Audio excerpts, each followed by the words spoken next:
Hello everyone. तो आज हम करने वाले हैं सरफेस एरिया एंड वॉल्यूम के फॉर्मूलाज। तो फर्स्ट हमारा है क्यूबॉइड, जिसमें जो एल है वो डिनोट कर रही है लेंथ को, B breadth and H for height.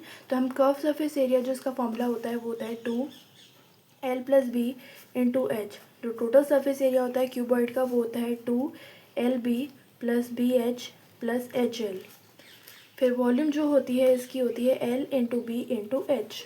फिर क्यूब का जो ए हमने यहाँ पे लिखे हैं वो है साइड लेंथ, और जिसका कर्व सरफेस एरिया होता है वो होता है 6A²। टोटल सरफेस एरिया जो होता है 4A² होता है। वॉल्यूम जो होती है वो A³ होती है। फिर हम बात करते हैं कोन पे। कोन जो है हमारा ये इसका जो कर्व सरफेस एरिया होता है वो होता है πRL। और अब हम जो टोटल सरफेस एरिया काउंट करेंगे, अब टोटल इसका आएगा तो इसमें एक सर्कल भी डिनोट कर रहा है, तो हम ये लिखेंगे πRL प्लस एक सर्कल को लिखेंगे तो πr²। वॉल्यूम इसकी होती है 1/3 πr²H। फिर आते हैं हम अपने सिलेंडर पे। सिलेंडर का कर्व सरफेस एरिया जो होता है वो होता है 2πRH।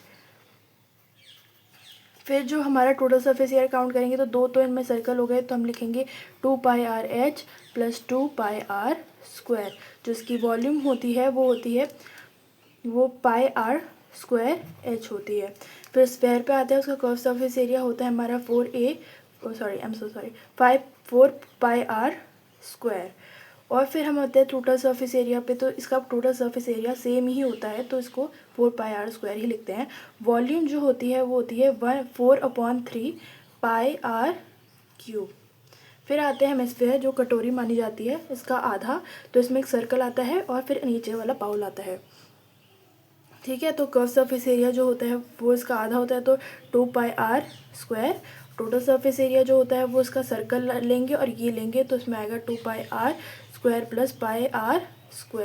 फिर आते हैं वॉल्यूम पे, जो इसका आधा होता है तो हाफ लिखेंगे 4/3। अगर किसी को याद नहीं रहता है तो उससे मैच करके देखेंगे तो यहाँ ये आएगा 2/3 πr³।